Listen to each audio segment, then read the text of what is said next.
2022년 6월 15일 인터넷에서 보니까 요새 홧김에 방아를 지르는 사건이 잇따라 나타나가지고 여기 대해서 순간적 화를 못 참아서 극단적 행동 이런 제목으로 여기에 대해서는 살펴봤습니다. 극단적 행동 범죄로부터 벗어나기 이런 제목으로 시작합니다.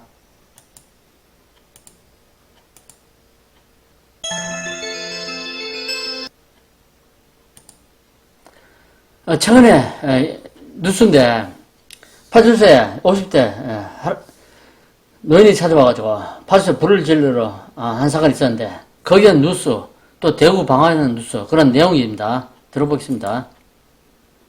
한 남성이 노란 액체가 든 페트병을 들고 들어오더니 곧바로 문을 잠급니다. 놀란 경찰관들이 다시 문을 열고 이 남성을 바깥으로 몰아내는 등 소동이 벌어집니다. 인화성 물질이든 생수병을 들고 파출소에 막무가내로 들어와서는 내부에서 출입문 시정장치를 잠그려고 했습니다. 이 남성이 든 2리터짜리 페트병에는 인화성 물질이 들어있었고 입고 있던 옷에서는 라이터 2개도 발견됐습니다. 앞서 이 남성은 파출소 인근 장례식장 앞에서 행인들에게 행패를 부려 출동한 경찰관에게 범칙금 처분을 받았습니다. 경찰에 신고를 한 모양이더라고요. 경찰이 왔는데 와서 이제 그것은 좀 실랑이를 하고 술이 조금 됐습니다. 경찰은 이 남성이 범칙금 처분에 불만을 품고 파출소를 찾아와 방화를 시도한 것으로 보고 있습니다. 당시 파출소 안에는 경찰관 7명이 근무 중이었던 만큼 실제로 불을 질렀다면 큰 사고로 번질 뻔했습니다. 최근 대구에서는 재판 결과에 앙심을 품은 50대 남성이 변호사 사무실에 불을 질러 7명이 숨졌습니다. 행정복지센터와 파출소 등 지역 민원인을 상대하는 공공기관을 중심으로 이른바 보복성 범죄에 대한 불안감이 커지고 있습니다. 연장이 든 가방을 보여주면서 위협을 한다든지 마지막에 신라도 한번 들고 온 적이 있습니다. 그래서 마음 먹고 와서 어떤 이렇게 테러를 하면 직원들이 무방비 상태로 당할 그런 상황이 많기 때문에 경찰은 이 남성에 대해 현주 건조물 방화 예비 등 혐의로 구속영장을 신청하고 정확한 범행 경위 등을 조사하고 있습니다.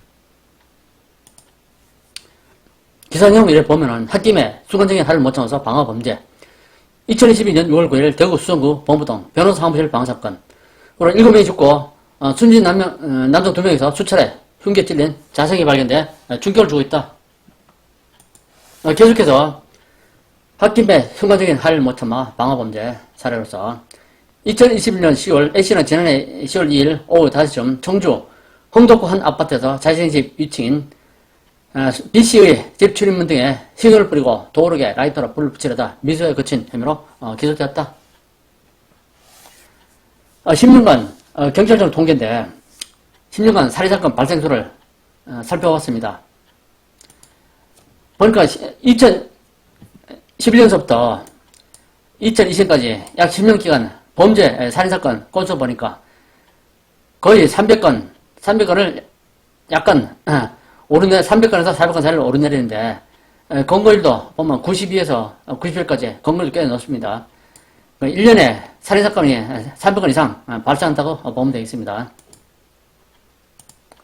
그리고 10년간 강도사건 발생 건수를 보니까 강도 사건이 줄었습니다. 2011년 3,994에서 2020년 663건으로 강도 건거는 658 건거율이 99.2%입니다.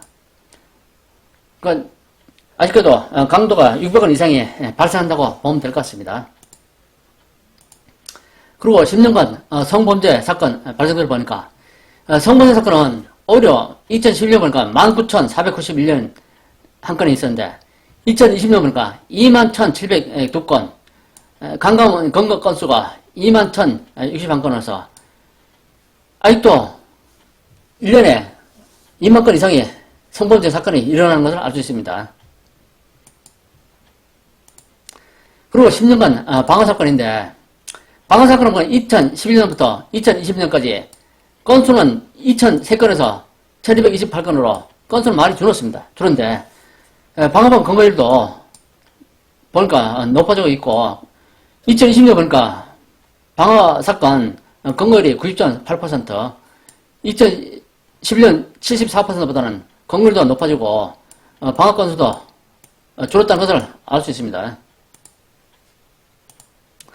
그리고 24년간 화재 사고 부상자 및 사망자 통계를 봤는데 97년도 발생 건수 보니까 29,000건 해가지고 사망자가 563명이 숨졌고 부상자 1,600명. 2020년 보니까 38,659건, 부상자는 1,917명, 사망자는 315명.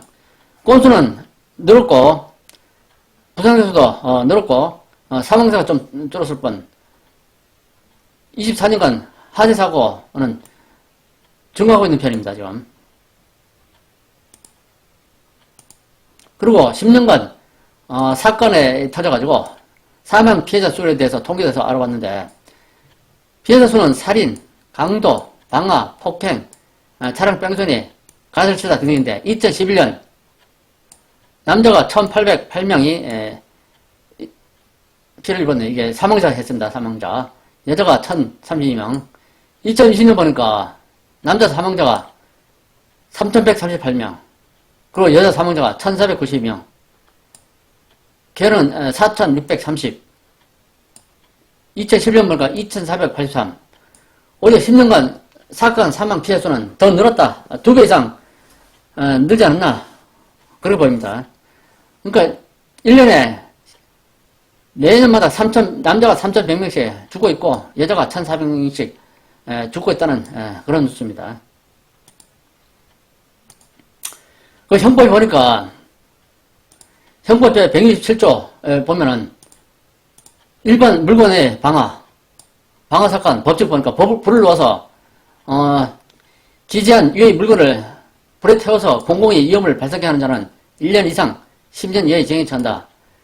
이러한 물건이 자기 소유에 속한 때는 3년 이하의 징역 또는 700만원 이하의 벌금에 처한다. 등이 있습니다. 그래서 요새 그렇다면 홧김에 불을 질러가지고 홧김에 있던 분노 범죄, 이게 좀 뉴스가 좀 오래된 건데, 좀 몇 년 된 건데, 홧김에 방화를 불지른 그런 사건에 대해서 의사로서 어떻게 해야 되는지 오에 대해서 설명 내용이 있어가지고 잠시 거기에 대해서 보도록 하겠습니다.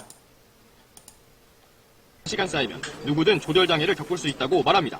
과도한 음주나 극단적인 취미생활 등 건강하지 못한 방법보다는 어떤 규칙적인 생활을 유지를 하면서 운동 등의 건강한 방법으로 스트레스를 해소하는 것이 중요할 것으로.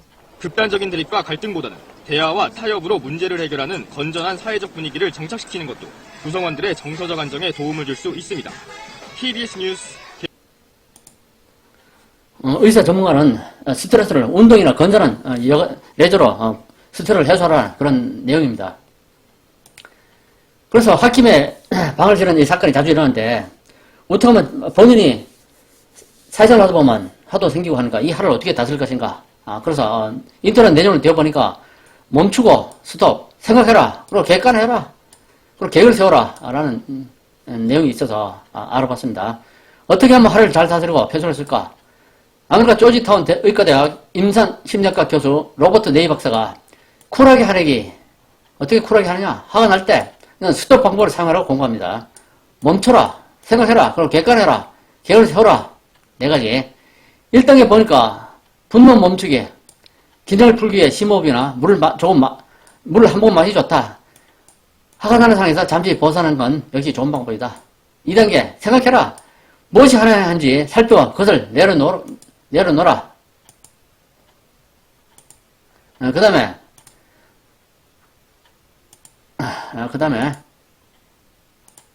3단계 객관하기인데 화가 나는 생각 대신 새로운 생각으로 단 객관적 사실에 근거해야 된다. 새로운 생각으로 채우기. 4단계 계획 세우기. 앞으로 어떻게 할지를 계획하는 단계. 앞으로 해야 할 말이나 행동에 대해서 구체적인 계획 세우기. 개그맨 정선씨 역시 화를 푼 자신만의 방법을 고해서 하셔야 된 적이 있다. 화를 푸는 방법은 욕 일기를 써서 감정을 다스리라 그런 내용입니다. 그래서 4가지 살펴보면 홧김에 범죄를 저지르기 위해서는 멈추고 생각하고 객관하고 계획을 세워라. 이 4가지로서 자기 화를 다스려라 그런 내용입니다.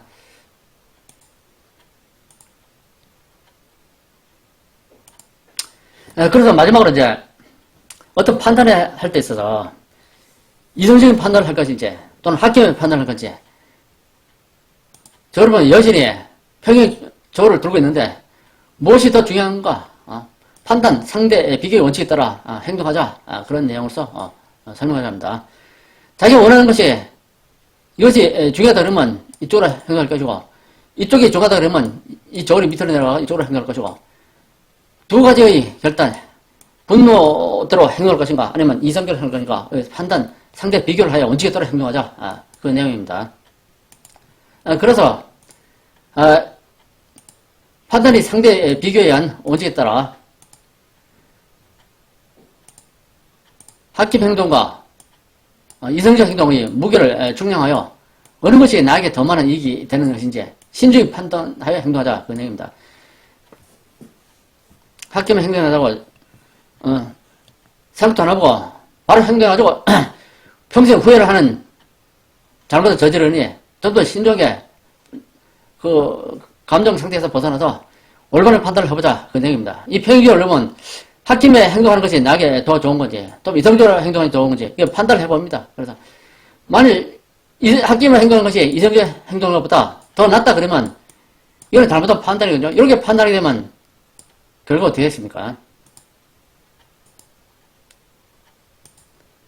학김 행동이 최선이라고 학김 행동이 더 무거워서 밑에 추가 밑에 내려갔습니다. 범죄를 일으키면 평생 교도소에서 재소 있고 일생을 마감해야 됩니다. 이 영화의 한 장면인데 여재수가 죄를 저지르고 교도관에 의해서 죄를 짓고 깜빡으로 들어가는 그런 모습입니다. 수감자를 하루를 못 참아서 학교 행동에서 내 인생을 내가 조질 것인지 아니면 올바른 하는 건지 이 평행 저울을 놓고 판단하여 그 유불리를 가리된다. 그 내용입니다.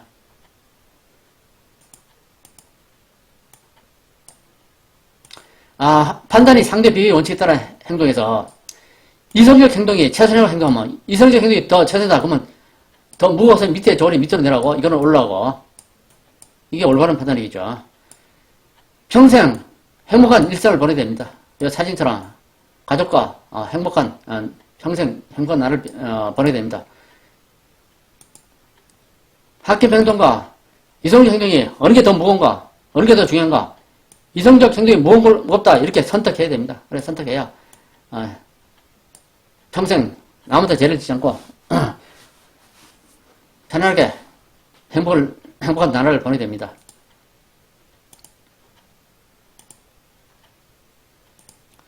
매 살아가는 순간순간에 판단이 연속이면 상대 비교하여 무엇이 더 보내는 게 이익이 되는지 신중히 판단해 행동해야 할 것입니다.